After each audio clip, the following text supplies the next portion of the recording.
Well, I guess after the lukewarm reception to the actual gameplay in the Call of Duty World War II beta, Activision realized that they had to step up their game to incentivize those that canceled their pre-order to baby come back, just like a player's song, by doing yet another pre-order bonus of getting rid of the part of the RPG-esque grind and a permanent unlock token, along with Conjury still hyping up the date yet to be announced PC beta. So instead, we're already going to talk about COD 2018 in the Call of Duty news of the week. A Treyarch job listing for a systems designer was posted recently that is ho-hum par for the course until you get to the attention-whoring part of that job description. One of the bullet points is, quote, deep knowledge of base firearms and modern military technology, which could hint that the upcoming Call of Duty game will be set in the modern military setting, a first for the studio.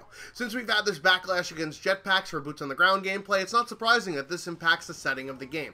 This left people on Reddit giddy with excitement, but I'm not sure how seriously I could take this qualification list when the very next bullet point is Prestige 1 or above in Black Ops 3 multiplayer. Look, I know before an interview you're supposed to do some research on the company you're applying for, but requiring me to play the worst jetpack Call of Duty game as a prerequisite for a boots-on-the-ground design experience seems a little backwards, no? Not to mention, Black Ops 3 is set in the future, and this completely contradicts the previous bullet point, or perhaps does it enhance it, given that in order to create realistic futuristic technology, try saying that 3 times fast, you need deep knowledge of what's going on right now. Maybe we're getting Black Ops 4 and not Modern Warfare 4 next time around. What do you guys think? Anyways, yesterday was also the release of the 4th and final DLC for Infinite Warfare called Retribution, spelling out SCAR for the names of the DLC map packs for those that think Infinity Ward actually put any effort into these. There are 3 new and 1 not even reskin multiplayer maps, along with a new zombies experience. On the multiplayer side, the map Warhawk from Call of Duty Ghosts returns as Heartland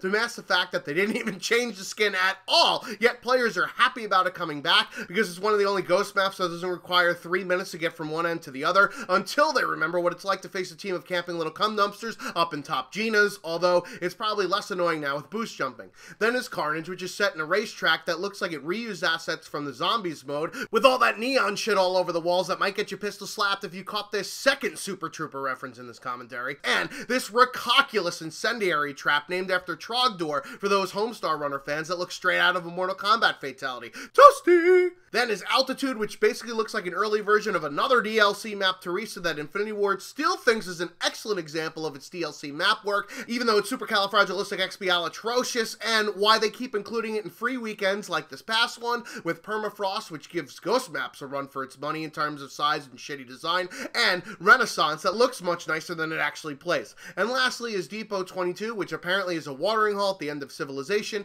even though the only semblance of a bar I've seen so far in the trailer was for a different map, Carnage, and this features a train that you could wall run on, but hey, at least it's set in space, unlike almost every other single DLC map in a game that's not confined to its earthly domain.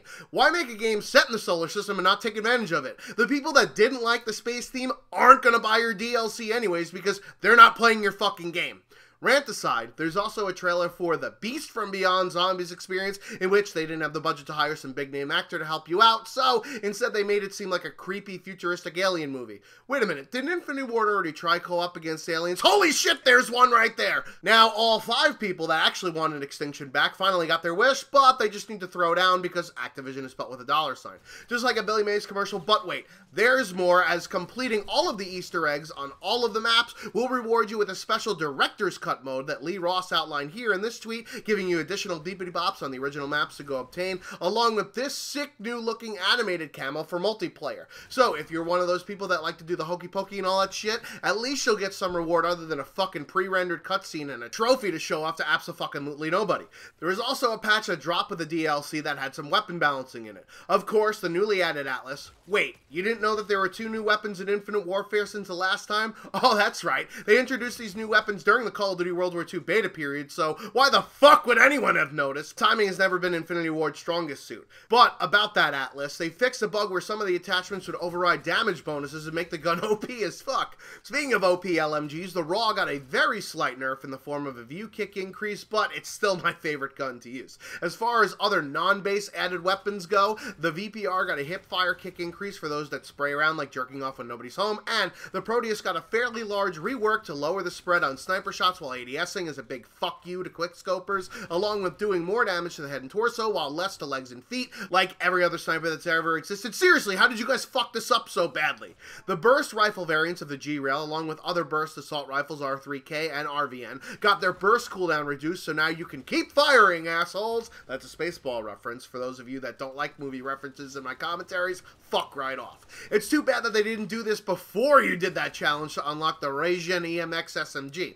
The Volk Retro now doesn't suck for an epic variant since they reduced the ADS time and recoil on the first couple of shots. The RPR assault rifle mode now shoots faster, as if the assault rifle mode wasn't already better than the default SMG mode with the damage increase. The FHR was nerfed in terms of hipfire spread, and the Karma was buffed in terms of range, while the Akimbo Model 2187s were nerfed in range, as if Infinity Ward didn't learn their lesson from Modern Warfare 2.